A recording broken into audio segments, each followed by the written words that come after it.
Thank you, Mr. Secretary.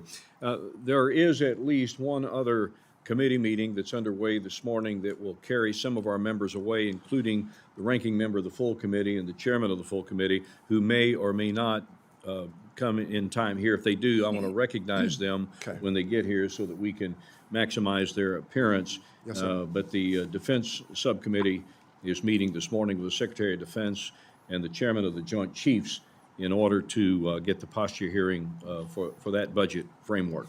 And so now let's go to the Q&A portion of our meeting this morning. Mr. Secretary, I appreciate your commitment to reforming our federal rental assistance programs. The current system, as you've already articulated, is rife with inefficiency.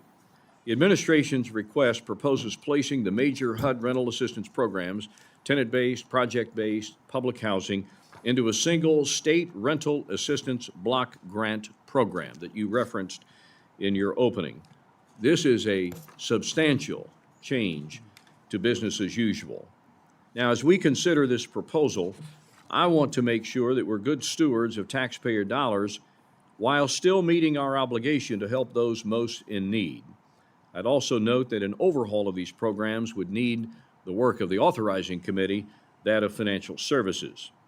I support reforms that promote work, that reduce dependency, and give state and local governments more control, but I want to ensure that we're not creating gaps that could lead to increased homelessness or hardship for vulnerable populations. So, Mr. Secretary, can you kind of walk us through the concept on how proposed block grant programs like this would maintain assistance to the approximate 10 million Americans currently served by these programs? Yes, sir. Yes, sir, Mr. Chairman, and thank you for your question. As you stated, and I stated in my opening remarks, status quo is not good enough. And the way that we've been going about serving the American people from a HUD perspective is no longer good enough. And so with this new paradigm, it is indeed a paradigm shift, it's a culture shift. The goal here is not to serve less Americans. The goal here is to serve Americans better.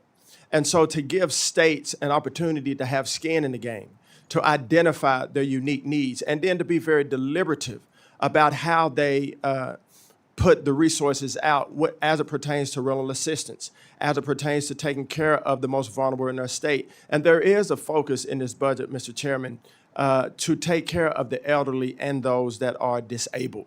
And when you look at HUD, HUD has had record funding over the past few years. In the last 8 years, HUD's budget went from $42 billion to $77 billion, and yet HUD lost focus of its most basic mission. We are only able currently to serve 1 out of 4 eligible families at HUD, and that's unacceptable when you have a $70 to $77 billion budget. And so this is a paradigm shift. Playing in the NFL and playing in sports, when you have a playbook and you're running plays that are not working, the best teams that I've seen are those that go in, they make adjustments, say, well, we can no longer run this play because it's causing us to lose. So let's run a new play. Let's reimagine what we're doing. I don't like to lose, Mr. Chairman and ranking member. I don't like to lose, and I don't like the American people to lose. And so we have to do something different in this country. It's not about just throwing money at situations. It's about what do we do with the money that we have to best serve effectively and efficiently the people of our country. And that's my mindset. That's my heart. It's not about the money for me. It's about the people. And we're returning HUD to that focus, mission-minded. We understand what our call is.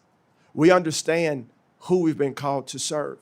And we understand the critical mission. And so at HUD currently, that's what we're focused on. So when to use a football vernacular, when we break huddle on this block grant program, what conditions will be in place? What will you do to ensure that we have adequate service levels for, you mentioned the elderly, for the disabled, people that are very vulnerable in their lives? What assurances do we have? What can we do to ensure that there's a service level that is fitting for these individuals? Thank you, sir. And that's a great question.